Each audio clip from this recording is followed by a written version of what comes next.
Hey hi guys welcome to all. இன்றைக்கி நம்ம இன்ச்லெஸ் சேலஞ்சோட டே 9 வந்துட்டோம். ஸோ ஒரு வழியாக சக்ஸஸ்ஃபுல்லாக 9 டேஸ் நம்ம வந்துட்டோம். 9 டேஸில் நோ சுகர், நோ ஸ்வீட்ஸ், எதுவுமே இனிப்பே சுத்தமாக எடுத்துக்கல. காலையில் எப்பவும் போல் எழுந்து என்னோடய ஃபேட் கட் ட்ரிங்கை குடிக்க ஆரம்பிச்சிட்டேன். நம்ம இன்ச் லாஸ் பண்ணணும்னு நினச்சாலும் சரி, வெயிட் லாஸ் பண்ணணும்னு நினச்சாலும் சரி, முதல்ல வெள்ளை சர்க்கரை நம்ம அவாய்ட் பண்ணிக்கிறது ரொம்ப ரொம்ப நல்லது.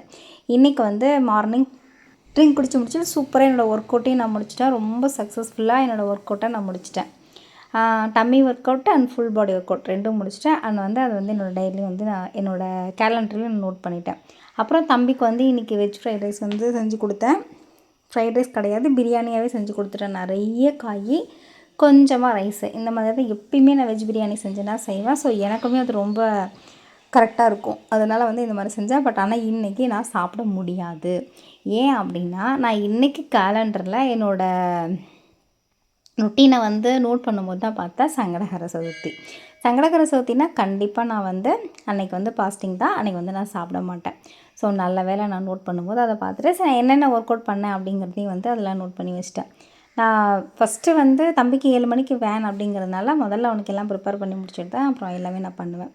அதுக்கப்புறம் வீட்டில் சங்கடகர சதுர்த்தி இல்லையா, சின்னதாக ஒரு பூஜை பண்ணி சாமி கும்பிட்டு அப்புறம் பெருசாக எதுவும் கொழுக்கட்டை, சுண்டல் அந்த மாதிரி எதுவும் நான் செய்யலை. ஏன்னா தம்பி 7 மணிக்கே ஸ்கூலுக்கு போயிடுறான். திரும்பவும் ஈவினிங் 7 மணிக்கு தான் வருவான். அப்படின்னு ஏதாவது பண்ணேன் அப்படின்னா அதை சாப்பிட்றதுக்கு கூட வீட்டில் யாரும் ஆள் கிடையாது. ஸோ அதனால் எதுவும் பெருசாக பண்ண மாட்டேன். ஃபாஸ்டிங் அப்படிங்கிறதுனால அன்றைக்கி நல்லா பூ போட்டு விளக்கேற்றி சாமி கும்பிட்டா எனக்கு ஒரு பயங்கரமான ஒரு சாட்டிஸ்ஃபேக்ஷன் கிடைக்கும். எனக்கு அது நல்லாயிருக்கும். அது ஒரு டிவோஷ்னல் மூட், அது சூப்பராக இருக்கும். அதை பண்ணி முடிச்சுட்டு நான் நல்லா சாமியும் கும்பிட்டு முடிச்சுட்டு இன்றைக்கி ஒரு டம்ளர் பால் மட்டும் நான் எடுத்துக்கிட்டேன்.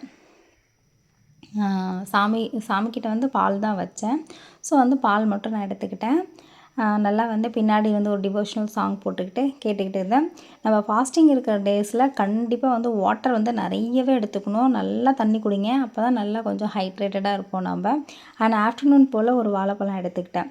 ஸோ கடையில் போய் வாழைப்பழம் வாங்கிட்டு வரலாம் அப்படின்னு சொல்லி போனால் இந்த ஒரு பழம் மட்டும்தான் பழுத்த பழமாக இருந்தது. மீதி எல்லாம் கொஞ்சம் காயாகவே கொடுத்துட்டாங்க. சரி ஓகே அப்படின்னு சொல்லிவிட்டு அந்த ஒரு பழம் மட்டும் நான் எடுத்துக்கிட்டேன்.